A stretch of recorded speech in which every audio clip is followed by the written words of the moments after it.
Hi, my name is Angelo Lopez. I'm an editorial cartoonist in the San Francisco Bay Area, and I'm honored today to be speaking with Alice Smith. Now, Alice is a lawyer, and she has a rich history of civic activism in groups like the League of Women Voters, the ACLU, Human Rights Watch, and other organizations. She founded the National Voter Corps. So today we'll be talking about the National Voter Corps, as well as Alice's thoughts on why voting is important for our American democracy. So thank you, Alice, for taking the time to talk to me. And thank you also for your important work. Angelo, thank you for letting me have this opportunity because anything that adds to the information that all of us needs to have in a democracy is a tribute to you. So thank you. Okay, sure. So I guess I'll just start off by asking, what is the National Voter Corps and what motivated you to found the National Voter Corps? Okay, so the National Voter Corps is what's called a 501(c)(3), which means it's a not-for-profit and non-political organization, a charity, so to speak. And our purpose is to educate people so that every person who is eligible has a vote and is able to vote. So our goal is one person, one vote, and every vote counted, which is a very simple, direct purpose.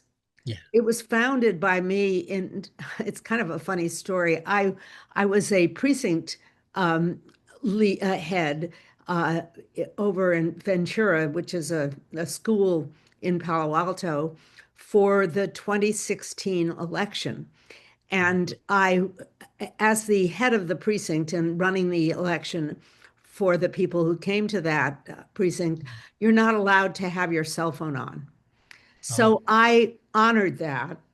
And even when I stepped out, because I was the lead person there, I didn't turn on my cell phone. yeah. So at 10 o'clock at night, although I had some indications from friends, um, I closed down the precinct and started to drive home, turned on the radio, of course, Yeah. and found that uh, Donald Trump was the president of the United States.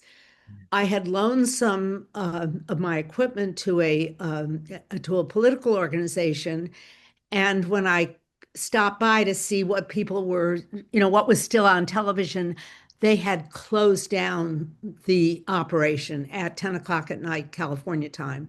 Yeah. And they asked me if I would take my table and my chairs, and I literally took everything home that same night. Yeah. So I got home around 11 o'clock at night and I turned on the television and I was simply horrified to Mm. watch, I believe it's Louisiana or Texas, and these people showing them having stood in line for 4 and 5 hours in order to try to vote. And some of them not being able to vote because when they got up to their precinct uh, and went in the door, they had been removed from the voting rolls and they didn't know that.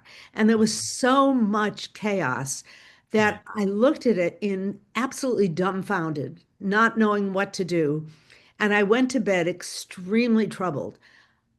I'll back up a little bit if I may. And if you want to interject, do, but I went to sleep and I woke up and said, I'm a retired lawyer. I've been in the computer industry as a lawyer.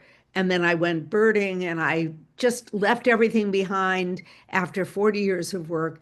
And I literally don't know why people are having trouble voting and what happened last night. Yeah.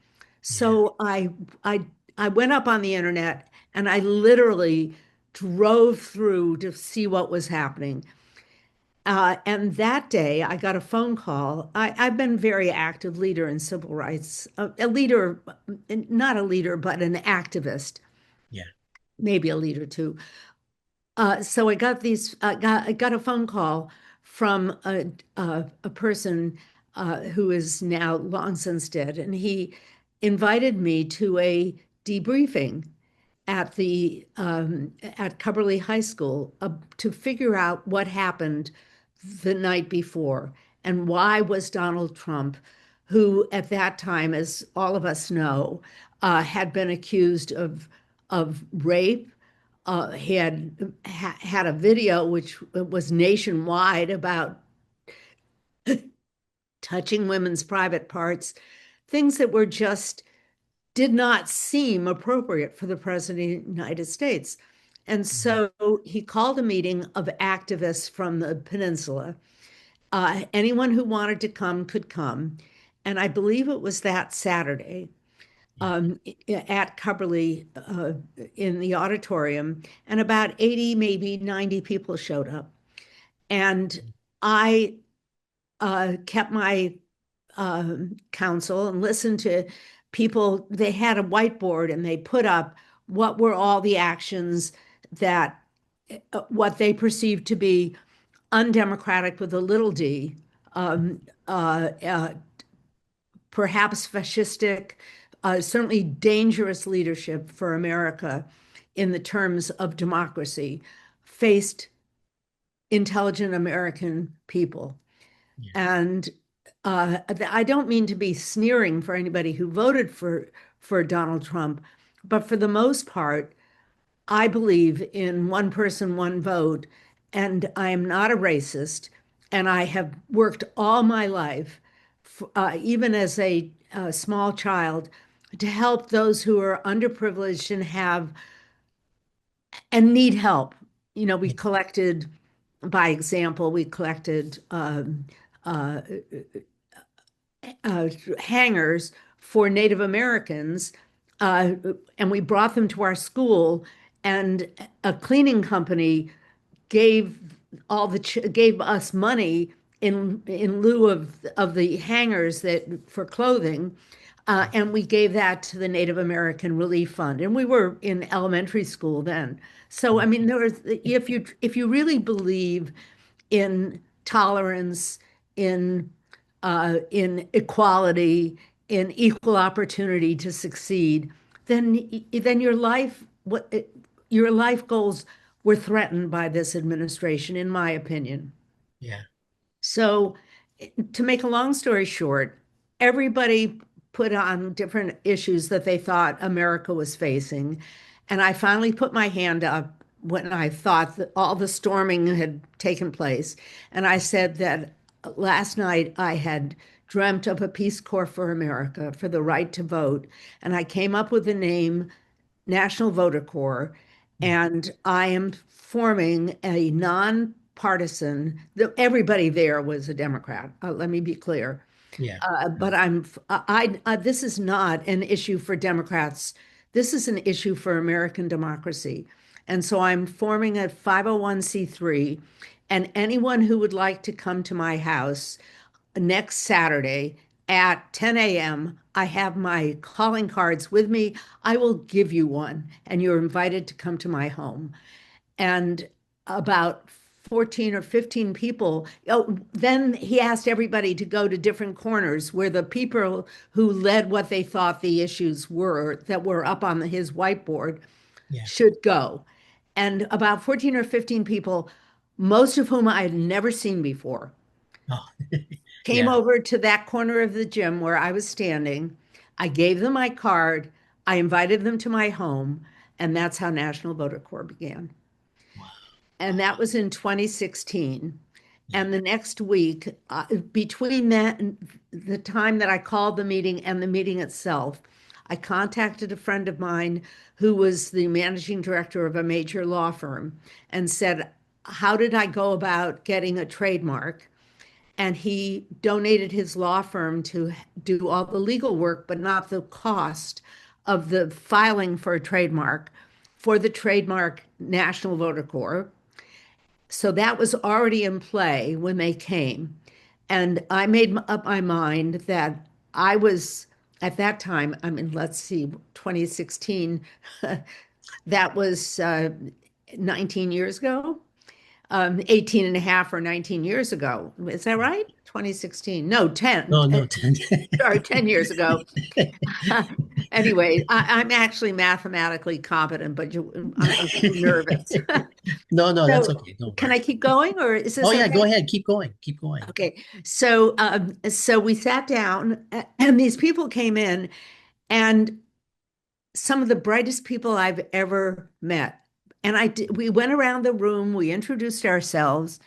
I said what my vision was, and I said, I only have a vision. I'm a retired lawyer. I'm inactive. At that time, I was still an active member of I can't remember now. No, I was inactive member of the California Bar, and Yeah, I'm a computer lawyer. I've been in-house lawyer for 40 years. I can't.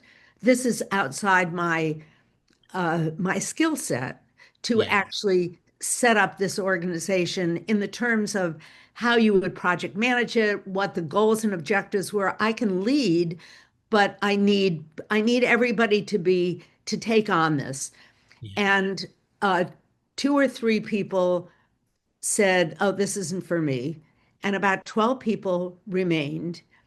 And uh, we agreed to meet the following week, and each person would come up with their ideas. And from there, we formed a board of directors. And on our current board, which is only six people, I believe four of them are original members of the board of directors. Oh, And so we have which is really loyal. So we have a website. Out of all that, I'll cut to the chase. Okay. So yeah, I knew nothing. And as the only lawyer in this group, I took on the job of educating myself to what voting rights were in 2016, what the laws were, and to try to understand as much as I could about what had happened in the legal structure, since I literally had not followed it. I plead irresponsibility, perhaps, because you have an obligation as a lawyer to uphold the Constitution, and uh, and even as an inactive member of the Bar Association, I felt I'd left the team down. So anyway, I went off, I squirreled away, and I learned all that. Another woman who is a professional project manager with a PhD in project management, took on setting up goals and objectives, and key results and things like that. Another person was absolutely brilliant and used the web to find out all the action groups that were around and what people were doing what. yeah, And another person was a statistician, and he wanted to find out how people voted and what they did. And he was the lead statistician for the American Research Institute. When I tell you that the people who joined this organization were the creme de la creme of Silicon Valley activists with good minds and kind hearts. yeah, Another woman was really connected into um, into organizations like social organizations, the NAACP, sororities and fraternities, and things that I knew nothing about, really. And I had my ACLU connections because I had chaired the ACLU in the Mid Peninsula for quite a few years. So we all brainstormed with our friends, and just to summarize, we formed National Voter Corps. We had our goals and objectives. We we then had the leading experts who were found by one of our our the person who probably should have been the chairman. It should have been the executive director, but I became the so-called president or executive director because I was the person behind it. And I think they wanted to respect me, but I wish this other person had actually taken it over. In long short, she got the head of Vote Riders, which does voter ID laws in California, to come and speak at to she was our first outside speaker. And she said, well, I can't come up from Los Angeles. I don't have the money. So I paid for her, we paid her a stipend so she could get her. and she came up for the day. And we had publicity, and the library, Rinconada Library, gave us free room and helped us figure out how to do use the screens and all that. And we had over 100 people come because we used all our to come to our first kickoff meeting. Yeah. And she spoke, and then we had a law professor from Stanford speak. We had the David Dill from Stanford who does verified voting. We had somebody speak on gerrymandering. We educated the community and ourselves on what the issues were. And by the time we were finished, we had identified what you needed to do in order to have voting rights be something that was to help achieve one person, one vote. We came up with a mission statement, which was one person, one vote, and every vote counts. Very simple. And then we had our key objectives, and we had a kickoff meeting. The ACLU gave us $1,000 to hire Ari Berman, who is one of the leading journalists I think he writes for the Atlantic and certainly the New York Times. And anyway, the man who set up, I'm having a blank, the man who set up the original Coverly was an engineer who set up before Zoom, set up a nationwide link. And we had our kickoff, we had 200 people at a church in Los Altos, but we had a nationwide link with the head of the Michigan Redistricting, Independent Redistricting Commission was trying to raise money for Michigan. We had uh, Andrea Miller, who is the Center for Common Ground, who does Reclaim Your Vote, who is working in previously segregated southern states to register rural Black voters and get them to the polls. We had a Native American Four Directions head and his wife, and they spoke about the problems of Native Americans and vote suppression. And we had Joe Simidian, who was then the chairman of the Board of Supervisors for Santa Clara County, as our moderator. I kicked off this meeting, and it was fantastic. And the enthusiasm grew. We built a map that has, if you look on our website, we have a map that says uh, who all the national organizations are to inform people where they can go for national organizations for all the issues of voting rights. Plus, we have identified local state organizations by every state in the nation. And we had volunteers, we had about 20 people going and searching on the internet to find these organizations to get permission to put them up on our map. So all we wanted to do was if somebody did a Google search, they might find us and be able to find a local organization if they couldn't find it in their own state or a national organization, and what their purposes were so they could go to one place and find out about voting rights. So that's the beginning. Should I take a breath or can I keep going? Oh, you can keep going. It's to me, it sounds like just the formation of the voter, the National Voter Corps. It sounded like the best of democracy. This is democracy in action for people of different perspectives and skill sets work together for the common good and stuff. Well, thank you. That's a very nice way of putting it because we were just citizens who were very, very upset Yeah, about vote suppression. yeah, And then we learned a lot, but I learned a great deal because I was studying. I went in a corner and literally spent a couple of months reading all the identified major um, litigation that had gone to the Supreme Court and yeah, what happened. And it started, in my opinion, although it started because a Black man became president. And there are several organizations that exist in this country whose mission is to prevent affirmative action.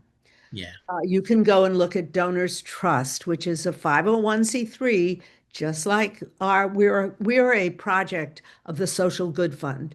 So we didn't have to pay lawyers to set us up as a 501(c)(3.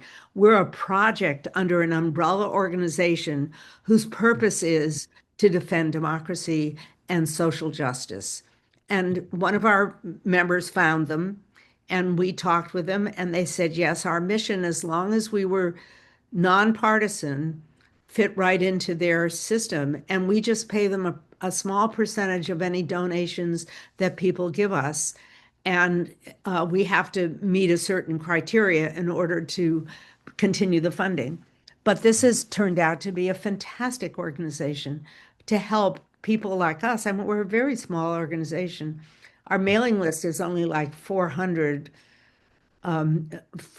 people who keep us on their mailing list. What's interesting is we have like about 75% open. When we send something out, which is very infrequently, people open it. So there's a loyalty group to us as well, whereas most of us don't open any of these emails that we get. We get so many. But anyway, I made many PowerPoint presentations, but I live in a senior community, and I gave my first presentation. I'd never done a PowerPoint Yeah. presentation other than for educating people at my business on commercial awareness and, what your roles and responsibilities are in business. So here I took on the voter suppression in America and gave a talk. And my next door neighbor, who was a retired lawyer, Phi Beta Kappa, came up afterwards, and two other people who were here, somebody who was very an editor, a professional editor, a couple of other people said, "You need help." So this was the trial balloon. Well, there were about 50 people who came, but Yeah. they said, it was too verbose. Your slides didn't work. Oh, and one of the women was the head of Dartmouth, the first woman professor of communications at the business school at Dartmouth. And she said, you need to reorganize your slides. Another person is, I mean, the people here are, are all way beyond, all these PhDs and lawyers came out of the woodwork and said, we like what you're doing, but you're not doing it right. You need to Oh, focus and hone in, and they gave me really good advice. yeah. So my friendly community center here at Channing House, where I live, gave me tutorial in presentation, and they had learned something. So I learned from that. Yeah. And I've given probably, I'd say, well, I'm guessing maybe 100 presentations that have Wow. gone on Zoom, or I've gone to people's homes where they wanted a personal presentation. I, somebody found us on the internet, and so I gave a group in New York uh, Yeah. a Sunday presentation. It was a very well-respected Jewish education group, and Wow. uh, I gave a talk for 40. They said, we want you to talk for 45 minutes with no interruptions, and then we have questions until the last question is asked. And I said, I'd be delighted to do that. And Oh, so, I was even a keynote speaker for the League of Women Voters of Northern San Mateo County, which was quite an honor because, yeah. they could have easily gotten a professor from Stanford. So, so in any case, that's kind of what I did. And out of that, I ended up going to Washington to filibuster, but to try to get the filibuster um, uh, ended in order to pass the John R. Lewis Voting Rights Act. I Yeah. went to Washington, D.C. at the same time and was arrested for incommoding the Park Service because and I'm pleased to say, the son and grandchildren of Martin Luther King were Oh, parading in front of the White House. We gave talks. And then you're only allowed so long for your park permit. But we were trying to get President Biden to come out or Vice President Harris to come out and meet with us. yeah. And it was it was January, I think, I can't remember now exactly. But anyway, we were out there marching with our signs in 2022, and the Park Service said, "We are giving you a warning, you will be arrested." And so we were arrested and given misdemeanors for incommoding the Park Service, cost $50. Oh, And it was a proud moment because what we wanted, we only had at that time, it was the second time this group had met.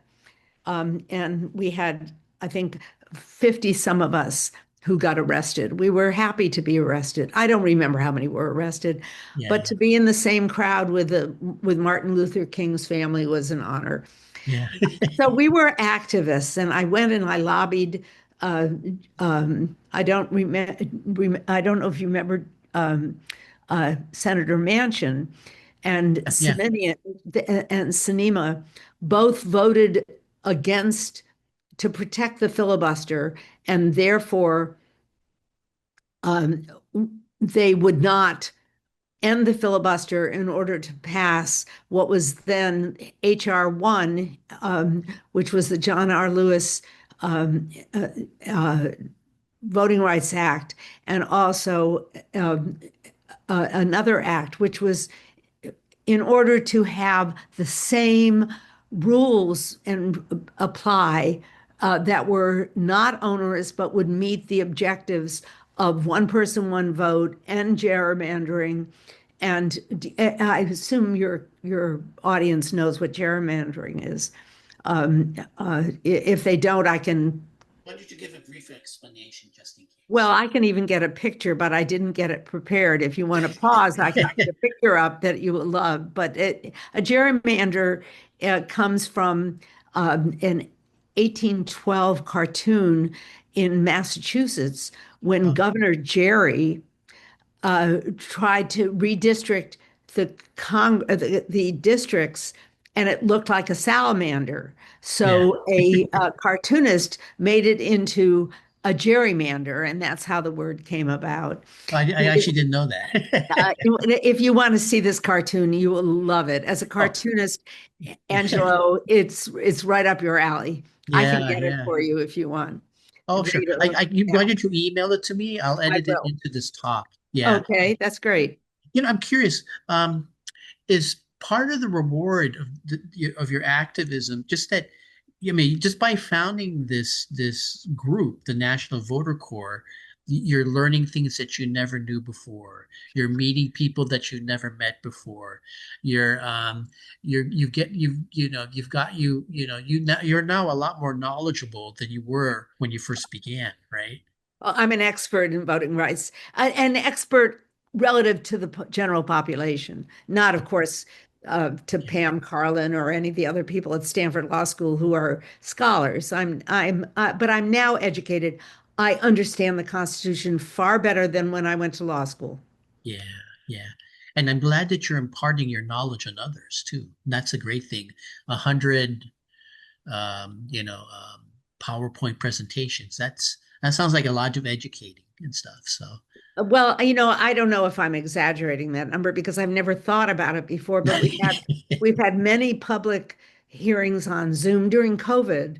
yeah, Remember, COVID came in the middle of this, which was certainly it was it stops the public meetings, but we expanded in some ways because we were able to use the internet to hold public meetings and to expand offering information. By example only, we had the Secretary of State last year speaking about her role as the Secretary of State during the time of uh, potential election suppression oh, that might come because of this new government, and what her roles and responsibilities were and what we could do for her and what she needed, that sort of thing. It sounds like, especially with this midterms coming, you're going to be very busy and stuff. So, We all should be very busy because every one of us who is sentient, which means knowledgeable, but I like that word, knowledgeable, who has enough energy and time, some spare time, should call their local registrar of voters or go on the internet and find out what it takes to become a worker at the polls because they need people to help the registrar because they're going to have many vote centers and their normal operation does not include 100 vote centers in Santa Clara County. So they're opening offices, sub offices of the registrar of voters, just by example in Santa Clara County, but there are 3,200 counties in America. And if you think at least one, if not 10 or 15 vote centers in every county or precincts in every county in America, that means that we need to have at least 36. No, let's say 20 in each county. Okay. So okay. you need 36,000 um, precincts, and you have to hire new people, you have to get volunteers, and they have to be nonpartisan. And in a country where people are so divided, you need to have trustworthy organizations whose purpose is not to stop affirmative action in America Yeah. running your precincts because they will look for ways to put barriers to voting. You have to have organizations which are dedicated to one person, one vote, and every vote counts, working for democracy. And if you don't have a goal that everyone votes, please do not offer to help at the polls because Oh, it means you're really not going to achieve that objective. But it's call for help. We need to protect our democracy. You can also be a poll watcher and call your local police if you see something is wrong, yeah. because it's a crime to prevent people from voting. Yeah. And it's illegal to put a vote sign up 100 feet away from a pole. California is trying to change that to 200 feet because so many schools have different entrances and people are uh, they're worried about ICE showing up Yeah. at the voting polls. Yeah. And they want to, California is going to try to pass a law that says that you cannot have ICE enforcement. I mean, I believe they're going to. But if you really want to have freedom of vote, you must become an active member of your society. You Yeah. can't just say, well, it's too much for me or it's dangerous or whatever. Fascism invites you to be silent Yeah. because they make you fearful. Do not be fearful. Stand up for your rights because if you don't stand up for democracy, somebody else will take it away. Oh, okay. Well, one of the things I love just from listening to is your deep passion and stuff, and your love of America. Uh, um, you know, I mentioned before a little bit about your history of civic activism. What inspired this passion for civic activism? And I guess who are some heroes and heroines who inspired you? Well, let's see. I have to go back a very long time. When I was a child, I admired Eleanor Roosevelt. I don't know why. I mean, you know how you don't think what is the reason why she inspires me, but she was she was an idol for me when I was a young a young woman. When I was in high school, I went to uh, I was I was appointed or I was selected to go to New York to be at the mock UN Assembly. I believed in the United Nations. I was one of those activists who believe. My mother came from a labor family, and her father ran for socialist mayor of um, of Brockton, Massachusetts, because her father and her family were all in the shoe industry. They made shoes and they were laborers. No Yeah. question. They worked by the hour. They were at that time they helped form the AFL, American Federation of Labor. And my mother's family were Irish. They had come over one in 1805 or 1807, something like that. Kind of hard to track back. Other members of the family came with the potato famine, Yeah. and my so my grandmother had five surviving children.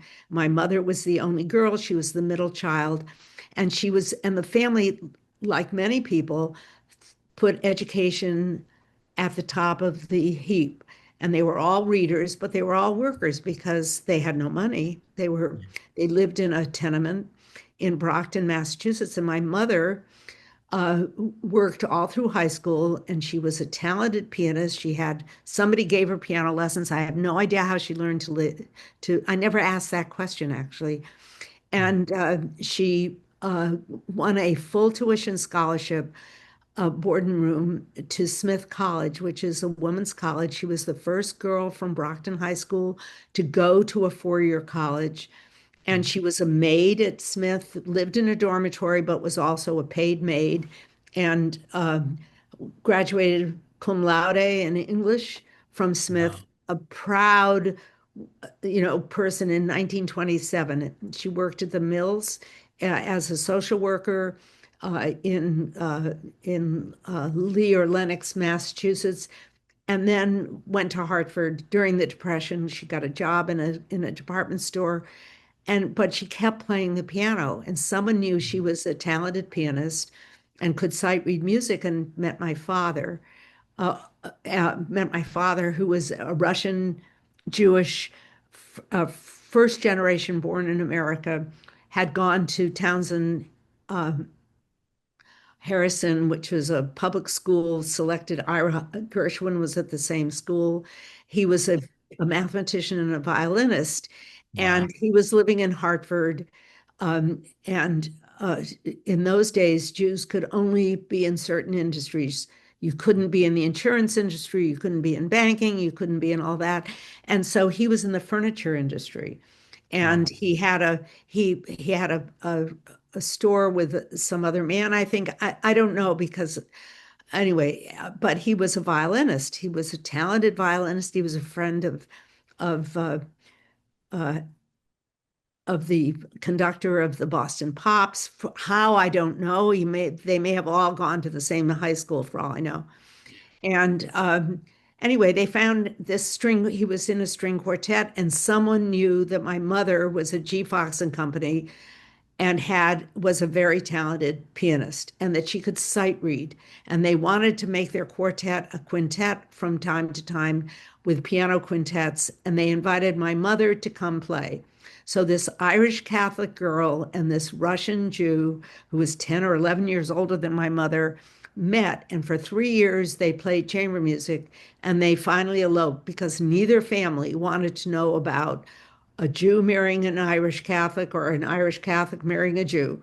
And Yeah. so I came into that is a long way of answering your question, that Yeah. I came into um, understanding religious freedom, freedom of thought, freedom of activity from both my mother's history with her grandfather running as the socialist mayor of Brockton, and from my father, who had been in World War One, would not talk about it, Yeah. graduated from college in 1917 and was a motorcycle person in France. And so there were a lot of secrets in our family and a lot of unknown things. Um, Was and then, the trauma?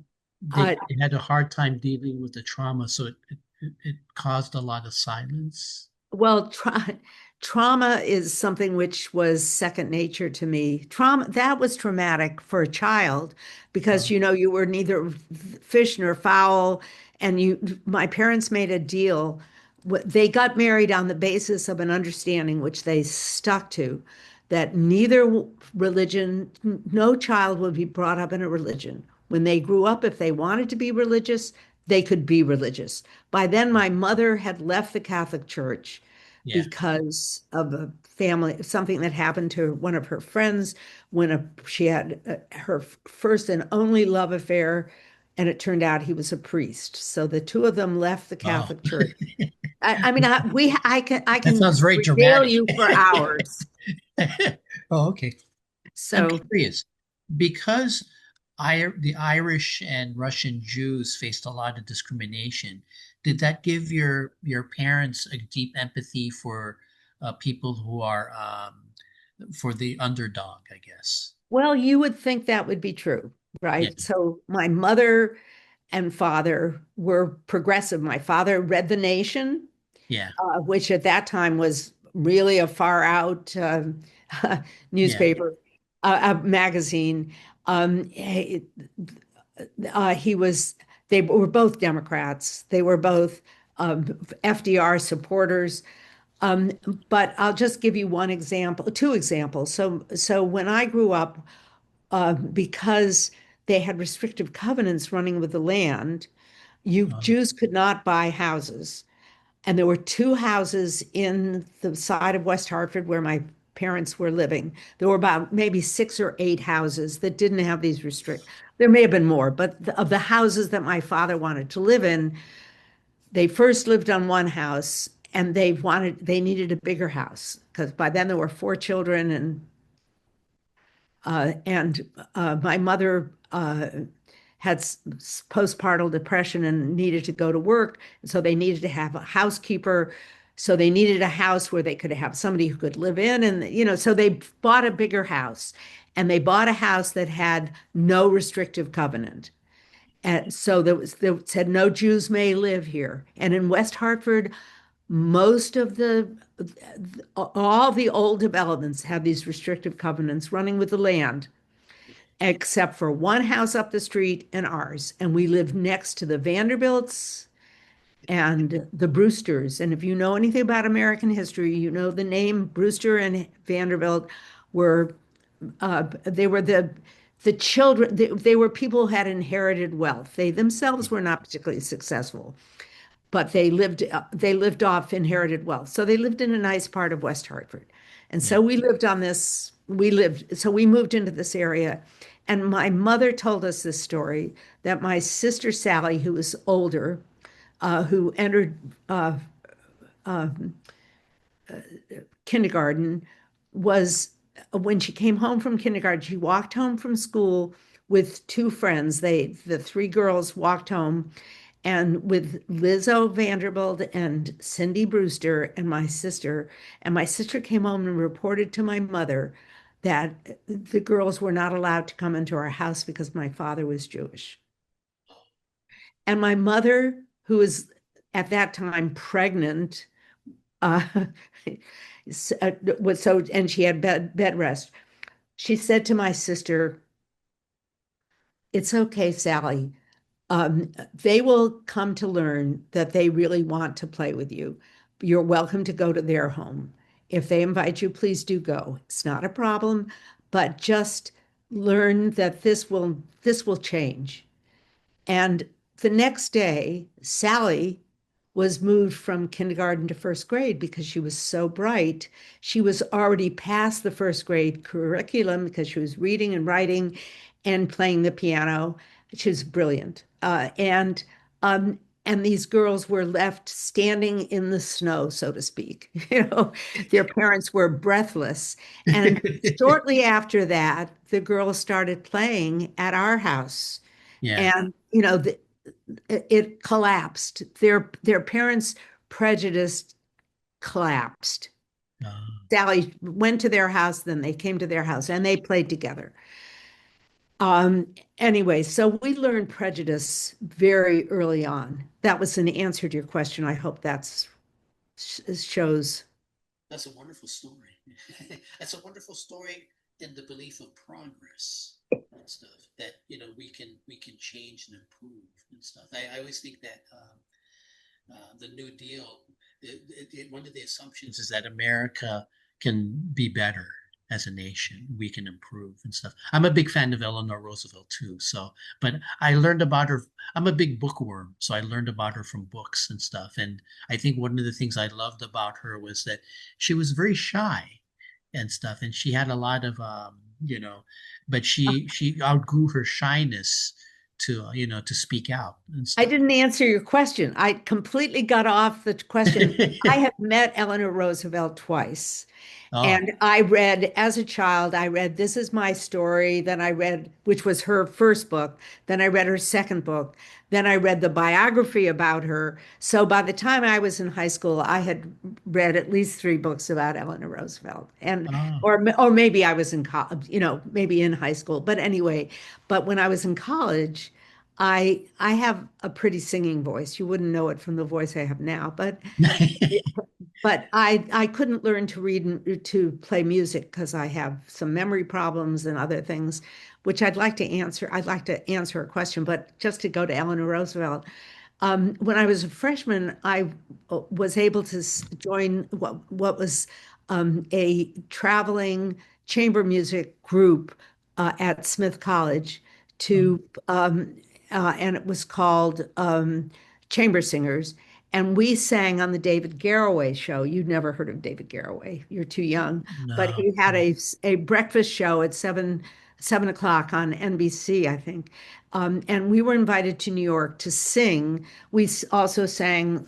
Oh, anyway, we were invited to New York for Yeah. several singing engagements um, in the springtime before going to Europe on a singing tour of there were there were 36 of us plus a couple of a small chamber group. So there were about 40 of us who went on this trip and around Europe. But in order to get publicity and to give us experience in singing, we went to these shows we performed in New York, and Eleanor Roosevelt was in the audience because Wow. she was going to be on David Garroway. So she sat in front of us and we all talked to her before the show started. Oh, that So must that have was been the a first thrill. time. That was fabulous. Oh my God. Oh. And then the second time was on this trip. We sang at the World's Fair in uh, uh, in Belgium, and the person at the American Pavilion before the Smith College, Indiana University, uh, the two groups, the men's chorus and the Smith College, the women's college, sang together, was William Warfield, who was a black opera singer, and Oh, Eleanor Roosevelt sat directly in front of me with her aide at this oh, event. And this was in 1958. And so I tapped her on the shoulder and I said, "We were at the David Garroway show with you as well. And I'm so honored that you're here. We're singing after William Warfield." She said, "I'm sorry, she couldn't stay for us to sing because she had, I mean, but she was there to see William Warfield." And of course, at that time, this was just, I believe, after I'm not sure when Marian Anderson sang, but black singers in America in 1958 were not singing very often in yeah, public places. But yeah. sh- but William Warfield was a fabulous singer, an opera singer. It was she was fabulous. I don't think I had my camera with me. I don't think I have a picture, but I might. Um, anyway, I just loved her. And if you may have watched on television recently the series about FDR and the woman from Norway, the princess from Norway. So there's a lot has been on recently about Eleanor Roosevelt. I know there's a Ken Burns series on the Roosevelts. Oh, that's yeah, and Yeah, fabulous, absolutely fabulous. yeah. Oh, okay. Well, I envy you. Oh, okay. Well, here, let me go to my next question. And so, Sure. oh, I think before, are there any? other heroes and heroines that you want to mention, or is Eleanor Oh, Roosevelt? absolutely. Of course, Martin Luther King was Yeah. what a tragedy. A tragedy for our time. Uh, um, John R. Lewis is a hero. He was a young man, um, uh, 18 or 19, and he was seriously injured on the bridge from in In Pettus Bridge, right? In exactly, Selma. Yeah. exactly. And he was fighting for voting rights, and the the the policemen just beat him horribly, and they beat other people, and people were killed fighting for the right to vote. The three young students who were murdered, Amos, what's his Till? Uh, oh Lord, I'm 86, and I sometimes I can't Are you remember talking about people's Emmett names. Till? Emmett Emmett Till? Till. Yeah, Emmett yeah. Till was I saw his open coffin, which his the grandmother made the coffin be open. Everybody, the funeral people said, "We want to close the coffin." She said, "Absolutely not. I want my son's body understood and seen by Americans that this is what they did to my grandson." Of course, those are all inspirational. Well, here. Uh, Yeah. yeah, I'm sorry, your voice is very soft. Oh, okay. Yeah, I was just going to ask my next question and stuff. So, um, you know, you're continuing John Lewis's work in voting, making sure voting everybody who can vote has the opportunity to vote. Now, what are your thoughts on the recent redistricting in certain states before the midterms? And I guess I can add with that. What are your thoughts on the recent voter ID laws? But you Okay. could answer either one first. Um, well, I'll answer the redistricting first. Yeah, Uh, California had Proposition 50 on the ballot. And when I first heard of it, I said, no, we can't join this group of people who are trying to use political um, gerrymandering in order to reelect themselves or to eliminate someone.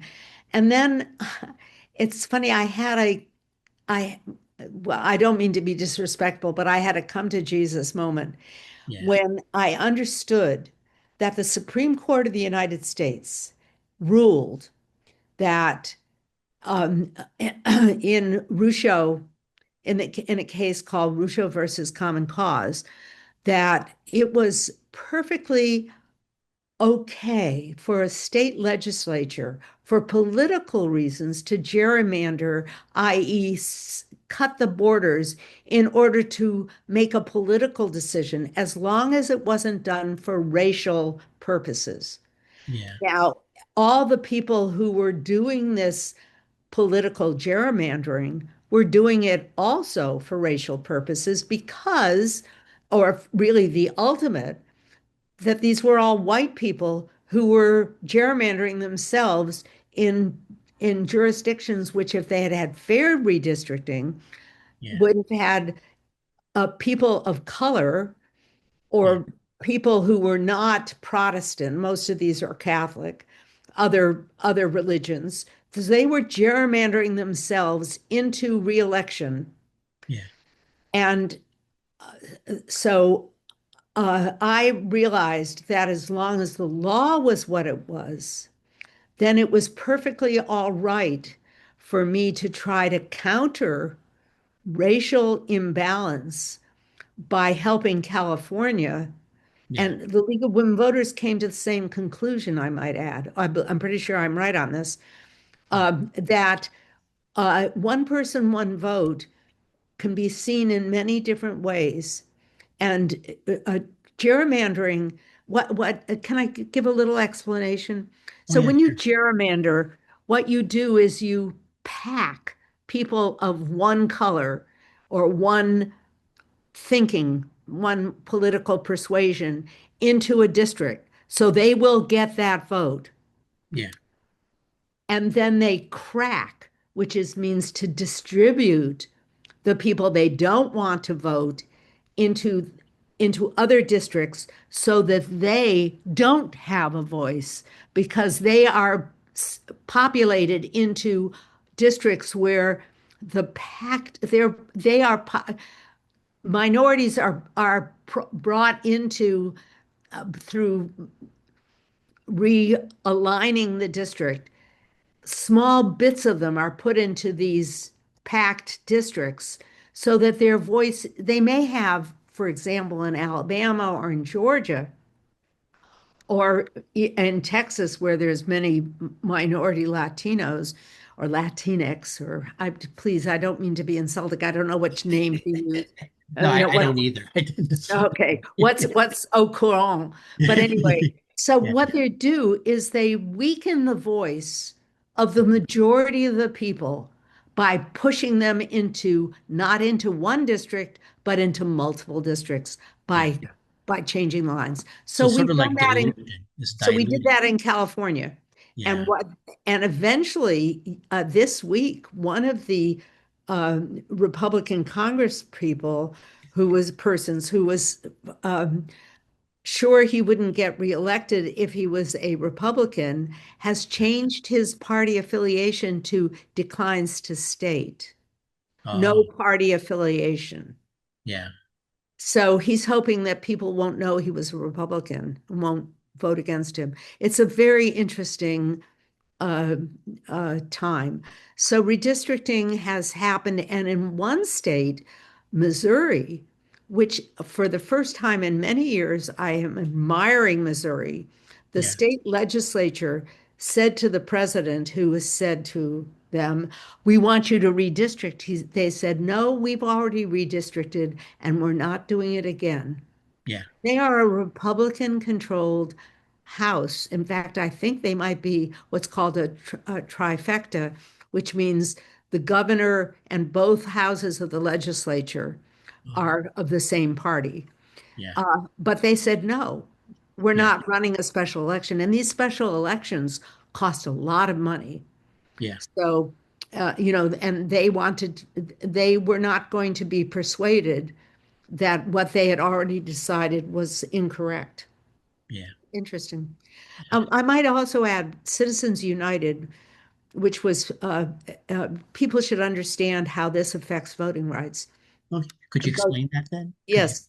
Okay. So Citizens United was a Supreme Court decision in a 5-4 decision. And I might add that 5-4 decisions in American history are usually the worst because it Oh, means there is no strongly held belief in this.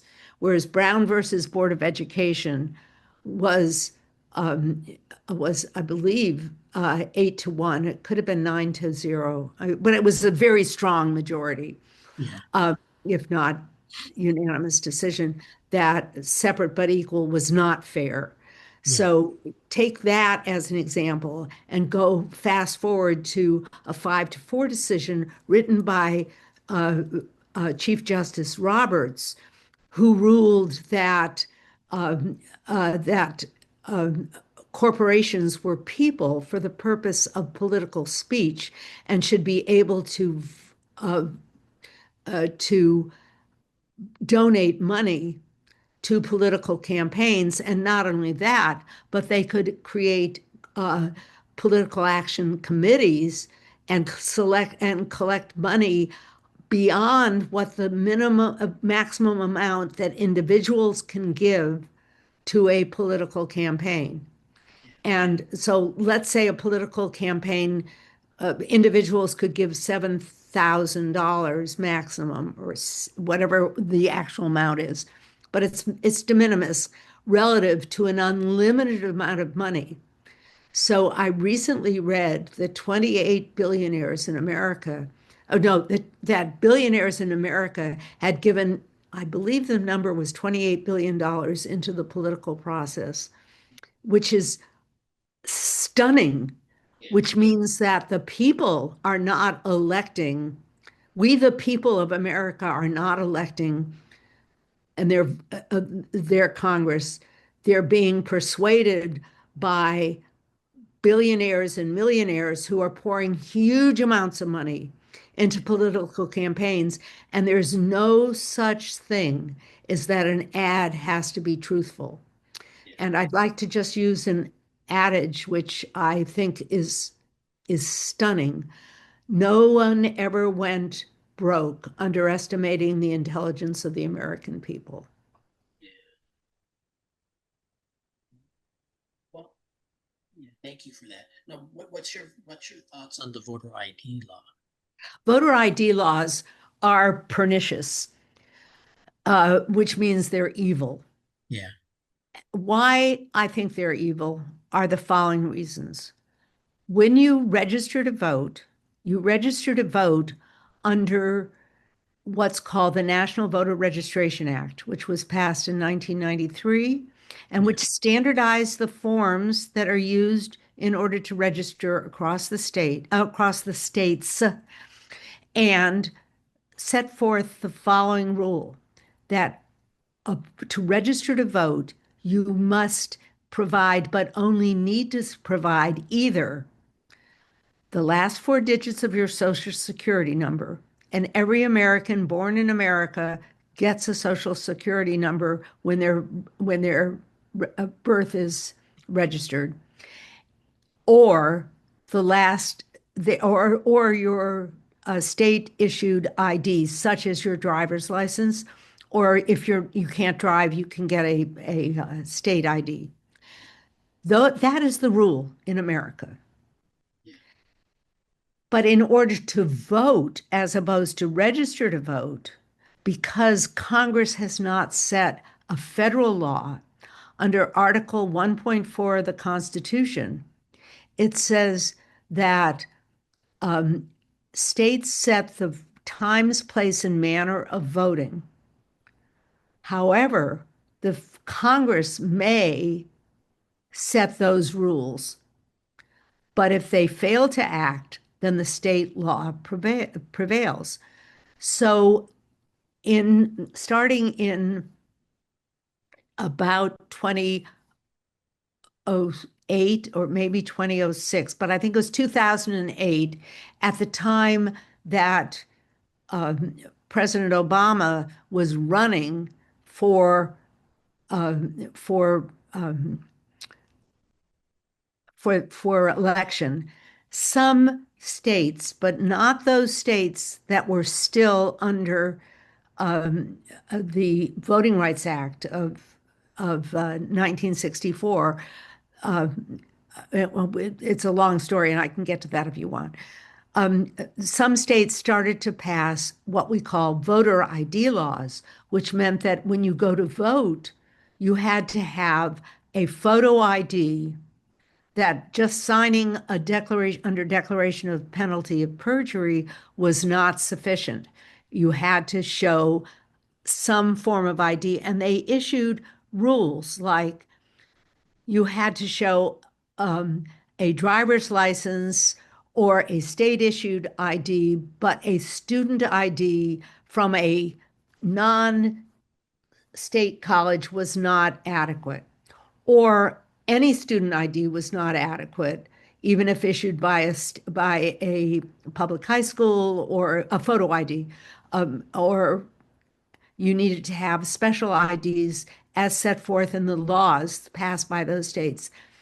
Then, after Citizens United, the state legislatures changed because Citizens United, the PACs, the political action committees, took out ads in targeted states and told lies about people who were running, or overwhelmed voters with information, factual or non-factual, and they paid people to get out the vote, etc. And the Republicans took over many states. And why that was important was because in 2010, in 2010 was the census, and to take over the election in 2010 of state legislatures meant that they would get the power to redistrict. So for the 2012 election, these newly elected trifecta Republican state legislatures in places like Ohio, Kentucky, Tennessee, all the southern state, many of the southern states, Nebraska, Nevada, many states. I don't know that those are the right states, but many states had elected trifecta Republican legislatures for the first time in the numbers, and they redistricted and they gerrymandered. And then in 2013, the most significant case to occur in American history in the 20th century, in my opinion. Citizens United is number one, and this is number two. It's called Shelby County. And in Shelby County, in Alabama County, said they no longer had to be subject to the Civil Rights Act, Section 4, Article 4, Section 4 of the Civil Rights Act, which required all previously segregated states and counties, including 4 counties in California, to get pre-clearance before any rule, process, or procedure of voting could be altered by the state. They needed pre-clearance by either the district court in Washington, D.C., or the Justice Department. And the Justice Department had always been an independent organ of the executive department. Although appointed by the president, their whole golden objective was to uphold the laws of the United States, and they were to be non-political. They were to read the law and to work with the president and the Congress to enforce the law. So the Justice Department was no longer going to be able to pre-clear these, and immediately 1,688 precincts in previously segregated southern states, and I have a map of that if you want to see it, had 1,688 precincts were closed, and they started reappointing where they would have precincts, including in some states putting precincts behind closed communities and closing all the university precincts that had been on university or near university campuses. So vote suppression became the rule of law in America through the Supreme Court of the United States.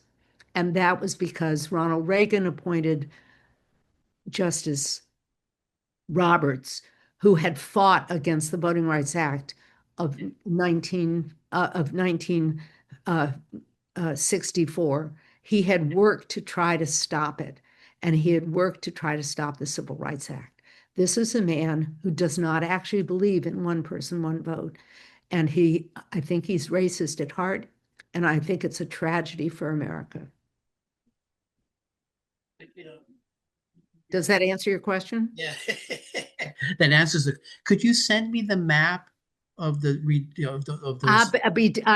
Of course. I'll edit it into this video and stuff. Lovely. I will send you I have an easy history of voting rights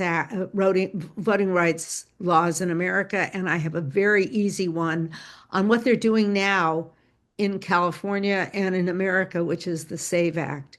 And they're trying to impede voting rights even more. And the president has made it his number one goal that in order to vote, you must prove that you are an American citizen. You'd think that would be easy to do.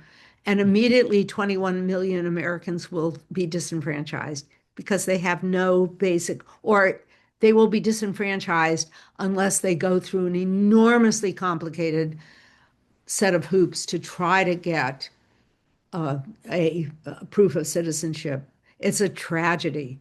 Yeah, yeah. Well, it hasn't passed yet, so we can still fight it and stuff. It hasn't, but it's going to be this Wednesday. Yeah. which is today's Sunday. So it's going to, Three they're trying days. to, yeah, the president is putting a strong arm, and whether he will succeed or not, I don't know. Yeah. What he said is he won't sign any other bill till the SAVE Act is passed. And this is Save America 2 Act. This is even worse than the original SAVE Act. Both of them have passed the legislature because Johnson controls, they control by, I think, 15 votes or something. I'm not sure what actually the latest is Yeah. in very few Republicans feel that they can buck the president and support the real Constitution of America. It's a tragedy. They're afraid of the president. Can you imagine? I mean, that's like, I mean, if the president isn't worse than Hitler, I don't know. And because he's in America, and here in America, we should know better. We're not historical von, I took a course at Smith on German intellectual history, and I can understand the rise of, I understand to my horror the rise of uh, of the Nazis. There's some historical factors. Well, in America, they're trying to take us back to slavery in a different form, and it's a tragedy beyond measure. Yeah. Well, I remember in high school, we read Orwell, we read Animal Farm, we read Fahrenheit 451, we read, well, I didn't read, but my friends were assigned The Handmaid's Tale. You know, Oh, oh, you need to we read that. You need to yeah, read that. yeah. So, but I'm just thinking that we should Shows know how about young you are. authoritarianism because Yeah. we were, that was one of the things we had to learn about is what are the signs of authoritarianism and stuff. So, yeah, one of the things what libraries right now is book banning and What's stuff. it called? Book banning in the libraries. Oh, of course. Yeah. So, but okay. Well, Well, it's important for everybody on this call, anybody who listens to this, sorry, not on the call. I keep thinking on the, it's important that anyone who sees this um, understands how important it is for you to speak out.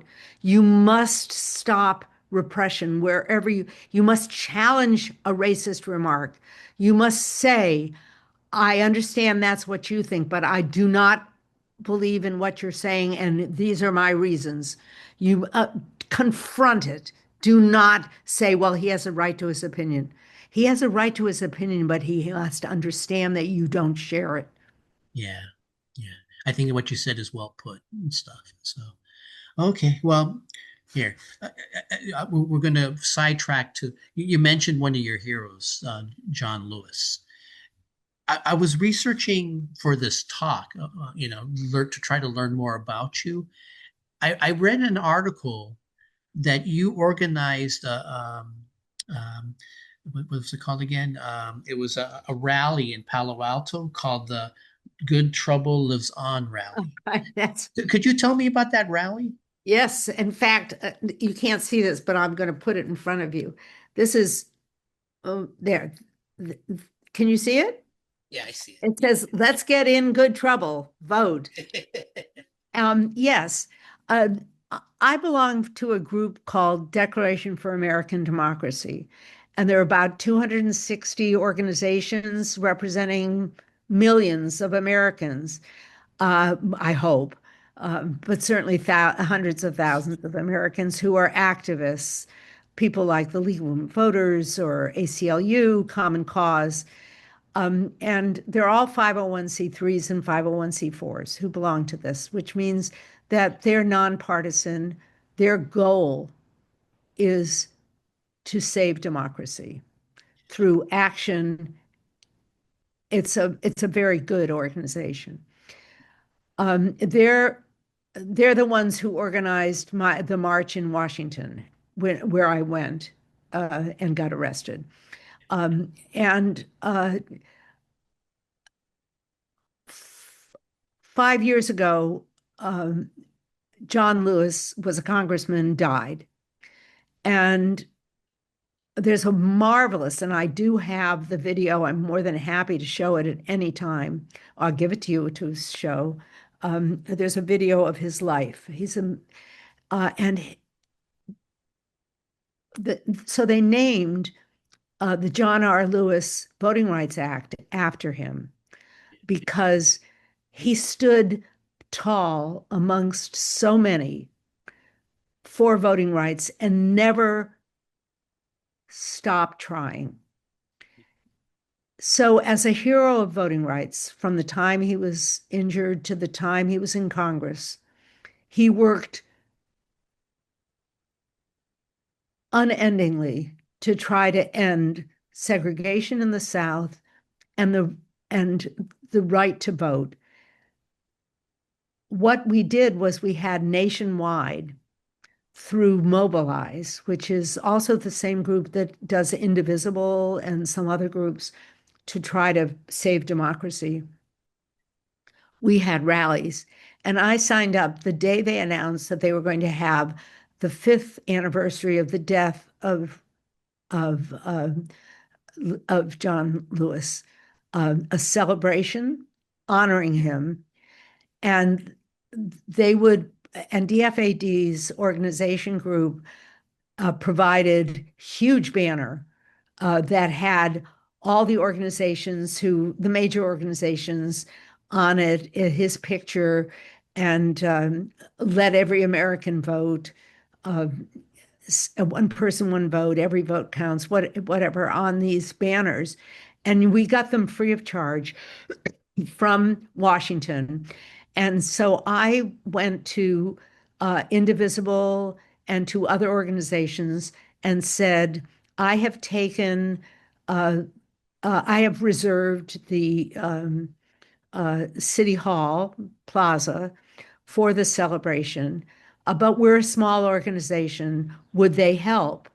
And Indivisible, both Linda Hennigan and Maria Genzel stepped up to the plate, and Indivisible took over the logistics.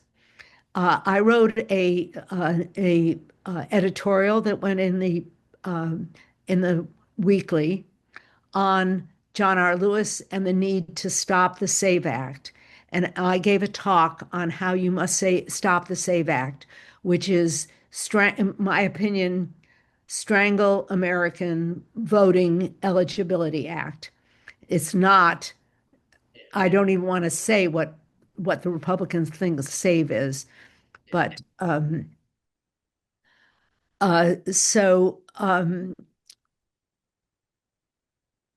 I wanted to educate people, and we had over 1,000 people come to the rally.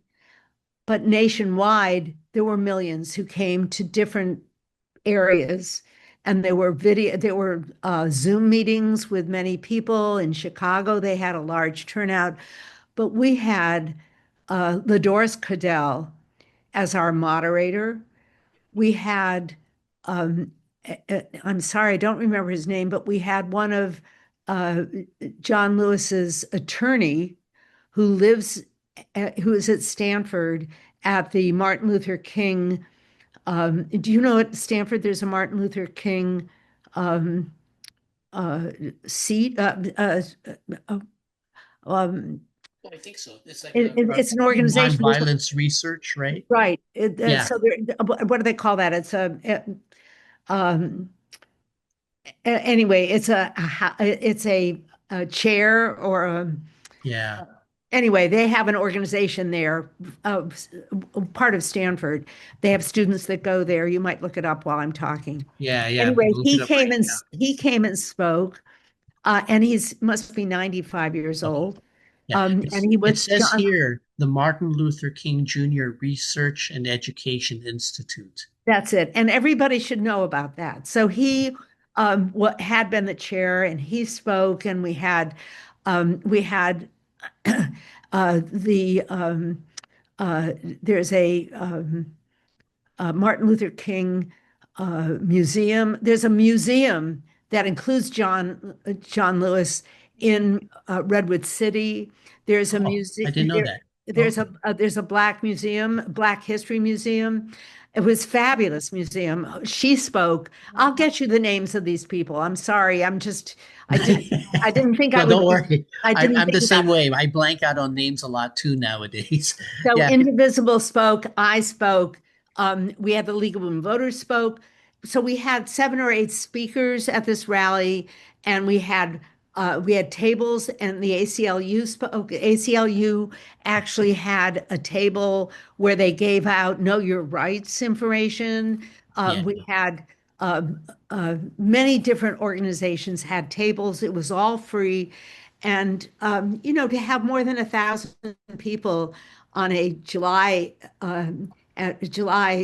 evening on a Thursday night is a really respectable turnout. yeah, And, yeah, yeah. and I'm very proud of that. We had that was not the first time that we had done that. We had actually done it the year before. We did it the year that we came out of COVID and were able to meet together. And we had Anna Eshoo, our Congresswoman, speak. Yeah. And Anna has spoken at several of our meetings. We had Joe Simidian speak. We had um, a, a justice um, what are they called? We had 2 young Black organizers from Los Altos speak, Oh, including a father whose family had fled in the night because they were a lynch group were going to come and lynch his father, and they fled to Palo Alto and lived on Wilkie Way. yeah. So this young boy had a family history of fleeing suppression, and he was fabulous. Uh, Yeah. I think it's called Justice Victory, but I can't remember exactly. And wonderful speakers. I will give you those names. Um, so we had a very exciting. We've had several very, very important uh, rallies where people have come. We also had a rabbi from either Col Emeth or Beth Am, who came and spoke uh, about protecting the individual right and how important it was to have free speech and the freedom of religion and freedom from suppression. He was very moving. So, it's important to get people to hear, to listen, and then do themselves um, justice by helping others to acquire their rights.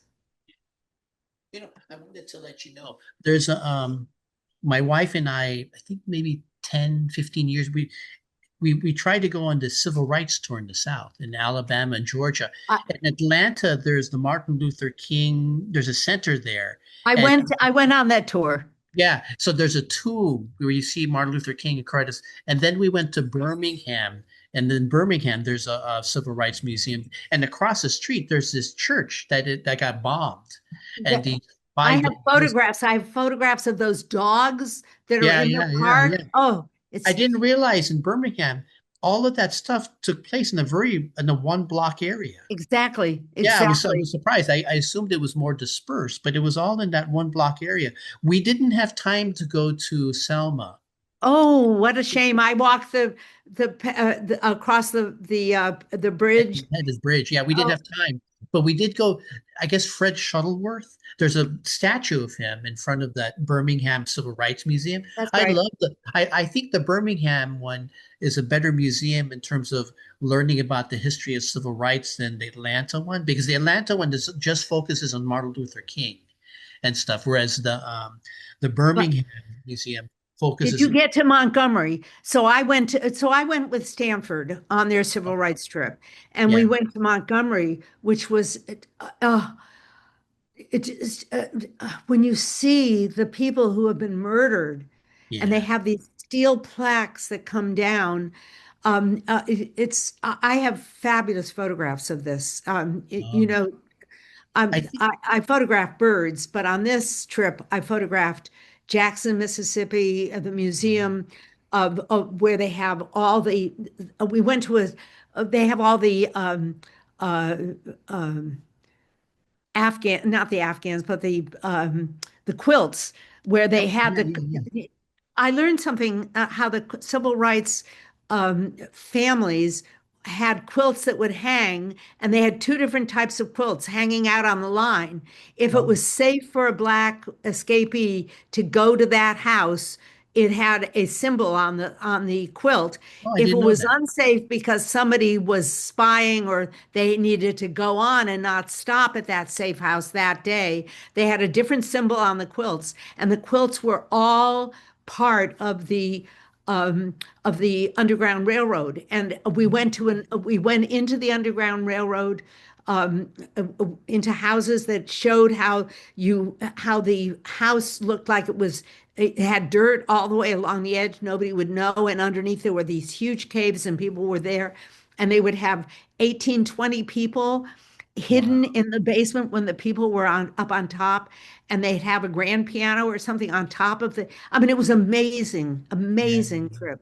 I didn't know that and stuff. Yeah. You know, And Maya Lin, the architect of the Vietnam War Memorial, she did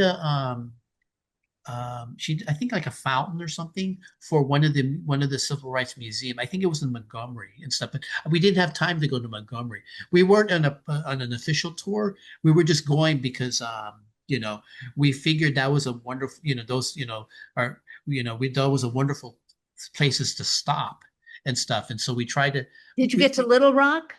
no, we didn't Uh, get to Little Rock. That is just amazing. One of the survivors, one of the children who was one of the Little Rock seven, four, whatever they were, she spoke for like a half an hour at the library there. It was in the library in the high school. It's now a monument. It Yeah. was thrilling. It was absolutely thrilling. Ruby Bridges, she's still alive and stuff. I knew about her because of the Norman Rockwell painting of That's her. right. Yeah. Yeah, and stuff. So, That, yeah. So, but I want you to know that Maya, she did the library at Smith College. I went to Smith College, okay. and her library, she redid the library there. Absolutely brilliant. But the Vietnam Memorial is so moving. Yeah, What an amazing artist she is. But yeah. the most moving thing of all, I think, was being in the basement of the Baptist church where those girls were killed, and the Uh, memorials to the children, those four children that were murdered. It's yeah, very moving. yeah. Well, but the plaques are there, and it's a since it's a historical spot, and the museum is right across the street and stuff. You get to Right. learn why that church is important. Absolutely. Yeah. Yes. And um, there's so much. Jackson, Mississippi has a fantastic museum, really worth going. But the poverty in Jackson and Mississippi has worked on its education. So they've improved their education enormously, but their voting suppression is very much alive and well. Uh, well, that's sad to hear and It stuff. is. Oh, okay. Well, okay. Let me get through my next question and stuff. Sure. You're a lawyer. So for you, why is the rule of law important? Well, if we don't live under the rule of law, and if the rule of law isn't for everyone, then we are slaves. Yeah. I think that's probably I it's a hard question to answer, but Okay. but the rule of law gives you dignity, it gives you the right to make decisions. And I guess I once, when I was about 10 years old, I picked up a Reader's Digest and I read an article, and I was way too young to read this, but it was about how Jews were put on trains and locked up and then went to Auschwitz or to one of the concentration camps and were burned. I had no idea. I was a child. And I had already that was traumatic beyond belief to read that as a young child. But I read anything I could get my hands on, so I read that. Yeah. But I was also in the Hartford Circus fire when I was 5 years old, and 166 people killed, 700 people burned, 5,000 people in the tent, smells, all those things. So I had a memory of horror when I was 5. And things that are horrible, unfair, unreal, unable to understand have drawn me in. And Yeah. I want to solve, and I've maybe I have a messianic complex. I've always wondered about that. Mm. But I really believe that there's a legal maxim called danger invites a rescue, which was when it was illegal to enter into a land, even though someone was drowning on that property. If you didn't have a right to be there, you weren't allowed to go and rescue the drowning person. And this person, as I recall, this person did rescue the drowning person, and or whatever it was. And the landlord sued, saying you had no right to be on my property. Yeah. And there became a legal maxim in the law of equity. You know that there's two different bodies of law. One is the rule of equity, and one is the rule of statutory law. So, in the rule of equity came into play under common law that danger invites a rescue. That's one of them. And I've always believed in that.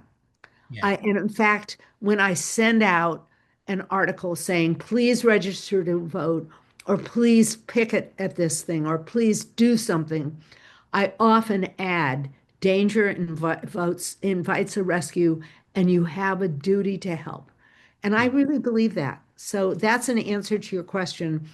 Why is the Constitution important? Why is the rule of law? And rule of law is important. The Constitution is a written form of it, but there's common law, Yeah. and and it, it and right now some of the conservatives are trying to go back to common law when you had when it was the landed gentry that had the common law, not the people. Yeah. So, you know, they're trying to make us into a totalitarian state.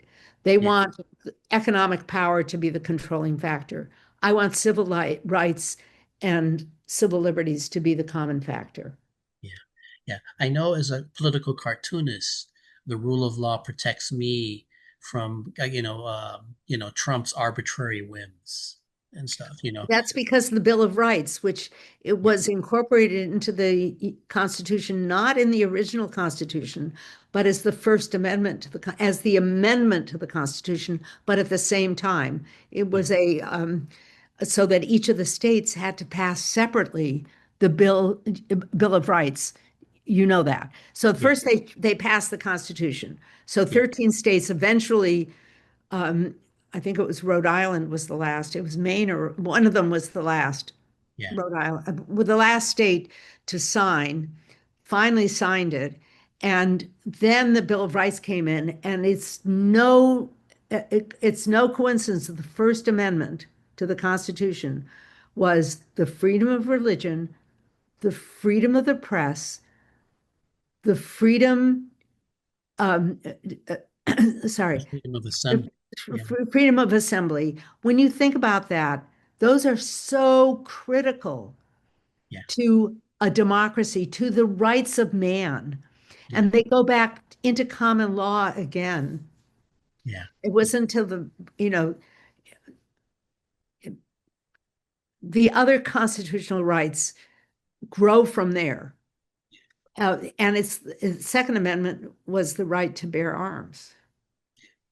Well, because I'm not a very courageous person, I've been reading a lot about during the McCarthy era, two of the few Americans willing to take on McCarthy were cartoonists.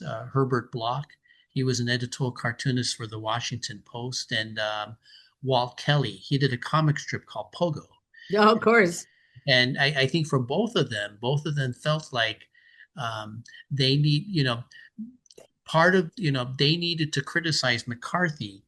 That was their way of protecting the First Amendment and stuff because, you know, they realized that our right to criticize those in power is a very important, our system is based on checks and balances, and you know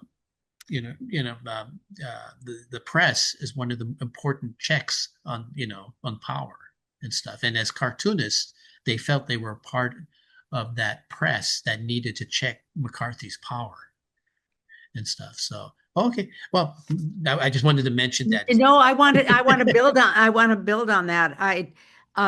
Political cartoonists, the New Yorker, for example, and other cartoons have been essential in America because remember one of the first cartoons was gerrymandering.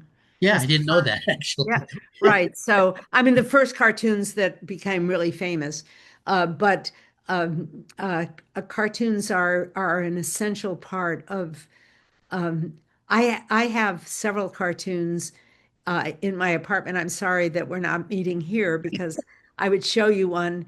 I have. Can I just get one for you Oh, about yeah, yeah, sure, sure. Ronald Reagan that I have? Just a minute. Yeah, yeah.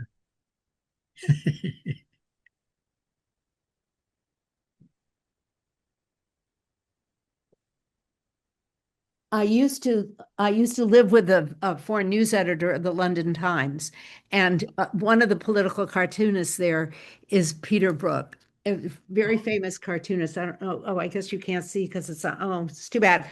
What it says is, "You ain't seen nothing yet," and it's a USSR. There's a U.S. airplane, a USSR truck, and a farmer sitting at a out on a beach. It's a very I'll take a picture of it. I'll show it to you. Yeah, I'll send have it you to come me, over. and I'll send it to I'll you. edit it into and Yeah, stuff. it's really fun. But Oh, it shows it was during Ronald Reagan's era. So, okay. you know, Yeah, yeah. Oh, okay. Well, okay. Well, here. Let me ask you one last question. sure. Okay. This year is going to mark the 250th anniversary of the Declaration of Independence. Now, what do you love about our American representative democracy? Well, it's not a king's event. We have a democracy. People have the right to vote. Whether they vote the way I want them to vote is a different question. Yeah, But we have the right to vote. And we have a constitution, and we have lawyers, and we have people who study the Bill of Rights. We should have civics, and people understand that our democracy is fragile, and we could lose it by not paying attention. And the 50th anniversary to have a a ignorant, um, self-serving president who believes not in the rule of law but in the rule of Trump is terrifying. And yeah, so the 50th anniversary, with his knocking out the White House, with his threatening members of Congress because they don't vote the way he wants, with his uh, bombing of Iran, with mhm, his going into Venezuela, believing that he is the rule of law, that what he says is law, is yes, so beyond what the intelligent Federalists who put together the Constitution and debated and thought through line by line yeah, and making political compromises, because after all, we were segregated, and they didn't actually believe that slaves were people, but they were three-fifths of a person for each, for the power of the vote of yeah, the Missouri Compromise and all the other decisions in our courts. We have a executive power, we have congressional power, and we have the rule of law, presumably topped up by the U.S. Supreme Court when it comes to federal law. yeah, All of those are a triumvirate of the Republicans right now, and they are dangerous because they do not believe in one person, one vote.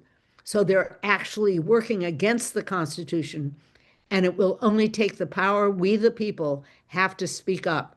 And so yeah, the 50th anniversary, there's a 250th anniversary, there's a group talking about taking over Philadelphia and having a national strike.